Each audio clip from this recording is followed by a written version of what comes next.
How's it going, folks?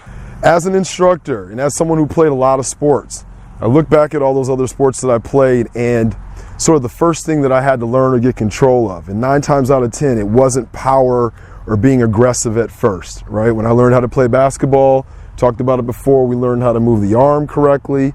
Then we got the body involved. Same with throwers, same with power lifters. They don't start power lifting at their max weight with poor technique.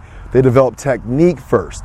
And in my mind, the short game shots where there's a premium on ball contact in regards to the results, that ball contact translates into those full swings as well.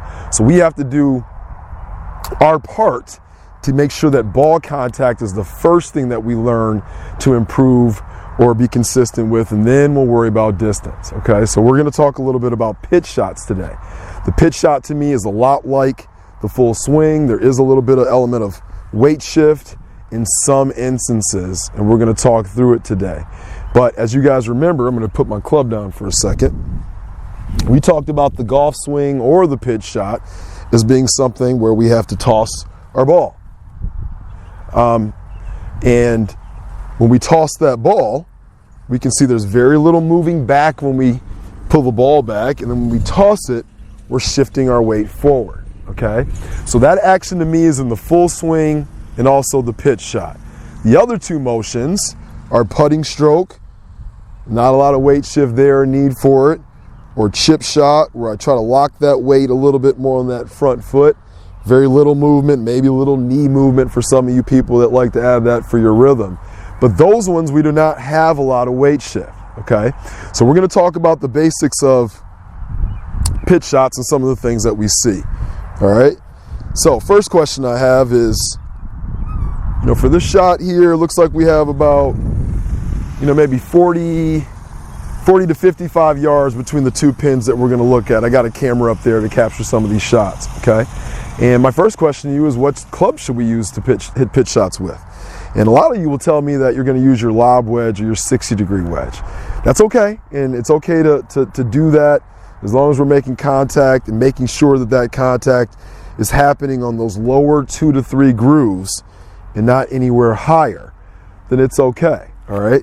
But the one thing about practicing with your 60, it becomes very difficult to be consistent and to make sure all those shots are on those bottom grooves. So think about using more of your sand wedge for your practice shots when you're pitching, just for the consistency and also to control the trajectory, okay? When we're hitting pitch shots, we'll go to this first flag here. Some people have this imagination that we really want to send it as high as we can, which will make it land soft. But those higher shots are less predictable and they're less consistent. I'm an old school golfer, I won't tell you my age, but from all the guys that I watched in the 90s and 80s, 9 times out of 10, they were trying to get the ball low and let it roll out low, have it check. It was more predictable that way. So we'll get into a little bit of that. But I think you can hit it low or control that trajectory by switching from your 60 to your sand wedge, your 56 or 54 degree wedge, okay? So we're gonna hit a couple of shots here and get into the mechanics. So we'll go to this first flag here that's probably about 40 yards out. And when we take our setup, do you think I need a large, big base like we do for a full swing? No, we don't, okay? So our feet are gonna be a lot closer. And as we're thinking of the motion, we're just going to kind of emulate that ball toss, a little bit back and a little bit through, okay?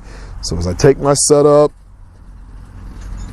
ball position is somewhere in the middle of my stance, back a little bit and through a little bit, okay? And that thing really took off. It got past the second pin, all right? But look how I finished there. A little bit of weight shift, and the hands are below the golf club. You'll hear me say a lot of times with the pitch shot, that's what I'm looking to achieve, okay? With the chip shot, we're gonna finish with our hands above the golf club, okay? Even if I continue it on out, that's still a chip shot in my mind.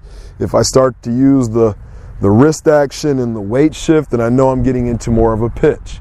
Now, I get that a lot from my clients. I even had 3 women over the past week that came and were starting to get into golf, and I encourage that. I love seeing women, juniors, minorities, everyone playing the game of golf. It's a great game for all of us. But we talked about some of these things, and we talked about what a chip was, and we talked about what a pitch was, and one of the ladies mentioned that, well, what's the real difference between the two? So we're going to talk about that a little bit here in a minute.